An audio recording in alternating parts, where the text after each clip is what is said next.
साधु संतों का एक अलग ही समूह होता है जो अपनी तपस्या और ज्ञान के लिए जाने जाते हैं।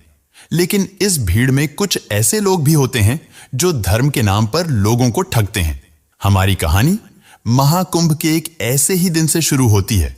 दोस्तों, इस कहानी की सच्चाई को जानकर आपके रोंगटे खड़े हो जाएंगे और आप किसी भी अनजाने साधु संत पर विश्वास करना बंद कर देंगे।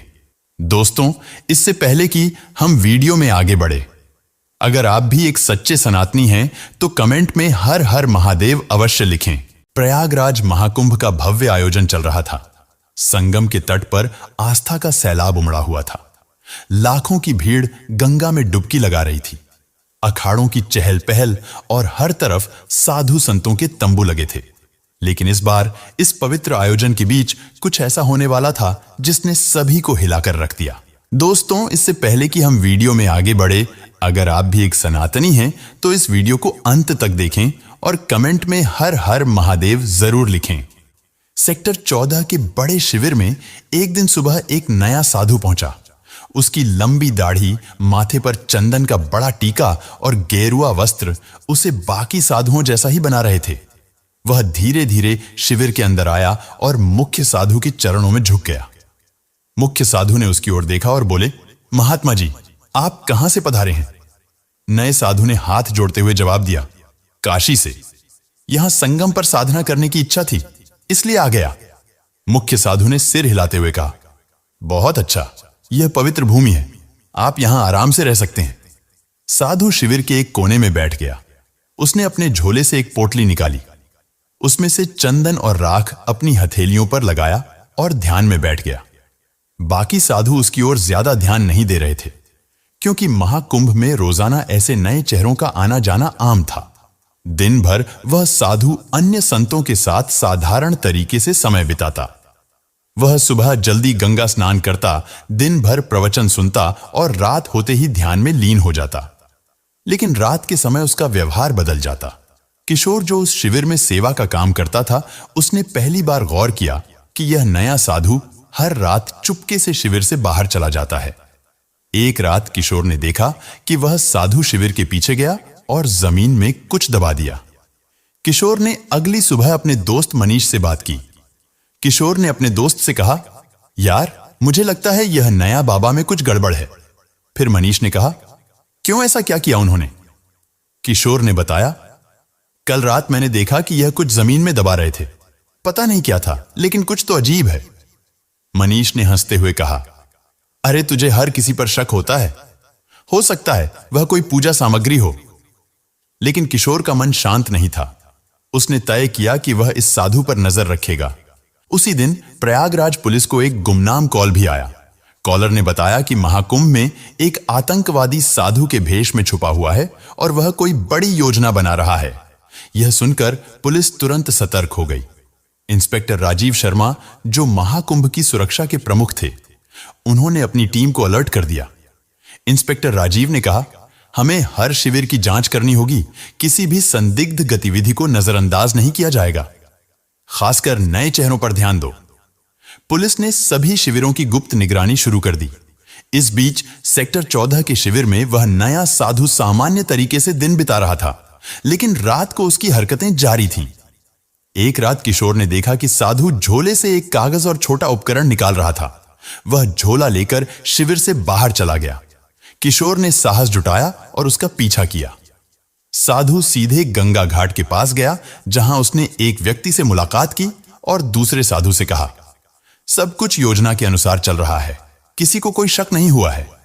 अनजान व्यक्ति ने कहा, बहुत अच्छा, बस सही वक्त का इंतजार करो। किशोर ने इन दोनों की बातचीत सुनी और अपने फोन में इसे रिकॉर्ड करने की कोशिश की, लेकिन वह बहुत डर गया था। अगले दिन उसने यह बात मुख्य साधु को बताई। किशोर ने कहा, महाराज, वह साधु मुझे गड़बड़ लग रहे हैं। मैंने उसे कल रात किसी अजनबी से बात करते देखा। मुख्य साधु ने गंभीरता से कहा, यह बहुत गंभीर बात है, हमें पुलिस को सूचित करना चाहिए। फिर किशोर ने हिचकते हुए कहा, आज रात उसकी हरकतों को फिर से देखते हैं। अगली रात किशोर ने और मुख्य साधु ने तय किया कि वे उस संदिग्ध साधु पर नजर रखेंगे। किशोर ने अपना फोन तैयार रखा और मुख्य साधु ने शिविर के कुछ अन्य साधुओं को भी अलर्ट कर दिया। रात का समय था, सब सोने की तैयारी कर रहे थे। साधु फिर से अपनी झोली लेकर शिविर से निकला। साधु गंगा किनारे एक सुनसान घाट पर पहुंचा, जहां वही व्यक्ति मौजूद था जिससे वह पहले मिला था। अनजान व्यक्ति ने पूछा, तुमने जो कहा था वह काम पूरा कर लिया? साधु ने उत्तर दिया, हां, उपकरण सही जगह पर सेट कर दिए गए हैं, बस एक आदेश का इंतजार है। मुख्य साधु और किशोर यह सुनकर चौंक गए। किशोर ने इस बातचीत को रिकॉर्ड कर लिया। मुख्य साधु ने धीरे से किशोर से कहा, तुरंत पुलिस को बुलाओ। किशोर ने पुलिस को कॉल किया और उन्हें सारी जानकारी दी। इंस्पेक्टर राजीव शर्मा और उनकी टीम तुरंत हरकत में आ गई। इंस्पेक्टर राजीव ने कहा, हमें इस संदिग्ध साधु को रंगे हाथों पकड़ना होगा। अगर वह सच में आतंकवादी है तो वह कोई बड़ा खतरा बन सकता है। पुलिस ने घाट की ओर जाने वाले सभी रास्तों को घेर लिया। कुछ जवान वेश बदलकर वहां पहुंचे ताकि साधु को उन पर शक ना हो। साधु और उसका साथी अभी भी बातचीत में व्यस्त थे। साधु ने कहा, यह आखिरी चरण है, बस जैसे ही भीड़ सबसे ज्यादा होगी हमें कार्रवाई करनी है। अनजान व्यक्ति ने उत्तर दिया, यह हमला सबके लिए एक बड़ा संदेश होगा। कोई सोच भी नहीं सकता कि महाकुंभ जैसी जगह को निशाना बनाया जा सकता है। पुलिस टीम ने सही का इंतजार किया। जैसे ही साधु ने अपने झोले से एक और उपकरण निकाला, पुलिस ने उन्हें घेर लिया। इंस्पेक्टर राजीव ने कहा, हाथ ऊपर करो, पुलिस से बचने की कोशिश मत करना।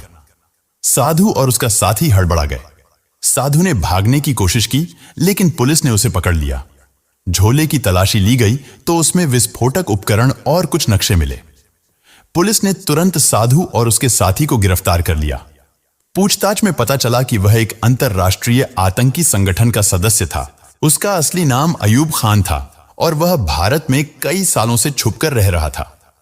इंस्पेक्टर राजीव ने पूछा, तुम्हारा मकसद क्या था? महाकुंभ जैसे पवित्र आयोजन को क्यों निशाना बनाया? अयूब ने उत्तर दिया, भीड़ का डर सबसे बड़ा हथियार है। हमारा मकसद था यहां ऐसा हमला करना जो दुनिया को हिला दे, लेकिन तुमने हमारे प्लान को खत्म कर दिया। पुलिस को साधु के झोले और शिविर के आसपास लगाए गए उपकरणों से बड़े हमले की योजना के सबूत मिले। अगले दिन प्रयागराज पुलिस ने मीडिया को बताया कि महाकुंभ में एक बड़ा आतंकी हमला टल गया।